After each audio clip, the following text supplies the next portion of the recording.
শুধু IPS, DG বা পুলিশের শীর্ষ কর্তাদের সঙ্গে বৈঠক হবে তা নয়, বিভিন্ন স্তরের পুলিশ কর্মীদের সঙ্গেও তিনি নিয়মিত দেখা করবেন, তাদের অভাব অভিযোগের কথা শুনবেন।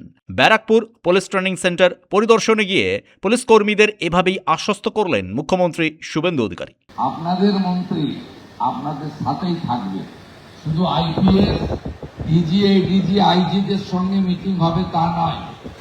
আপনাদের মনের ব্যথা যন্ত্রণা, আপনাদের অভাব অভিযোগ, সেটাও আমি কর্ণগোচর করব, আমি জানব, সমাধানের চেষ্টা করব, কারণ আপনারাই হলেন আমাদের সম্পদ।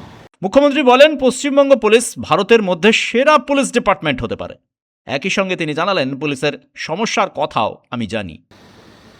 পশ্চিমবঙ্গ পুলিশ ও ভারতবর্ষের মধ্যে সেরা পুলিশ হতে পারে, এই সব বিষয় নিয়ে আমি ভাবনা চিন্তা করার চেষ্টা করি। লিমিটেশন আছে, সীমাবদ্ধতা আছে, আগের প্র্যাকটিসগুলোর মধ্যে কিছু ভালো দিক থাকলে অনেক খারাপ দিক ছিল। তারপরে cut your coat according to your cloth, ছাদ থাকলে তো হয় না, ছাদ দিয়ে কুলাতে হবে। এই রাজ্যে ভীষণ অর্থনৈতিক দেনা, সব মিলিয়ে আপনারা ভীষণ অসুবিধার মধ্যে থাকেন, আমরা জানি।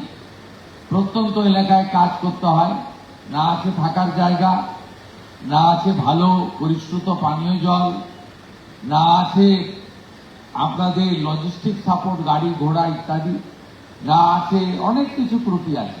তার মধ্যেও আপনারা পারেন, কারণ গত 2 মাসে বা 10 সপ্তাহে আপনারা এমন এমন কিছু কাজ করেছেন, সেটা দুর্নীতি দমনে হতে পারে, আইন শৃঙ্খলা রক্ষা করার ক্ষেত্রে হতে পারে, চিহ্নিত অপরাধীদের গ্রেপ্তার করা হতে পারে, সীমান্ত সুরক্ষার ক্ষেত্রে হতে পারে, অবৈধ অনুপ্রবেশকারীদের চিহ্নিত করা হতে পারে, অথবা আমাদের মা, দিদি, বোন বা কন্যাদের সুরক্ষা প্রদানের ক্ষেত্রে হতে পারে। আপনারা একটা ডিসিপ্লিন, অর্গানাইজ সংগঠন হিসেবে এই অল্প সময়ে অনেকগুলো ভালো নজির তৈরি করতে পেরেছেন। পুলিশ বিভাগ নিজের হাতেই রেখেছেন মুখ্যমন্ত্রী শুভেন্দু অধিকারী। একাধারে তিনি তাই পুলিশ মন্ত্রীও। রাজ্য পুলিশের আধিকারিকদের সঙ্গেও পরিচিত হলেন মুখ্যমন্ত্রী। তার সঙ্গে ছিলেন রাজ্য পুলিশের ডিজি সিদ্ধিনাথ গুপ্তা ও রাজ্য পুলিশের শীর্ষ আধিকারিকরা। ব্যুরো রিপোর্ট, পূবের কলম ডিজিটাল।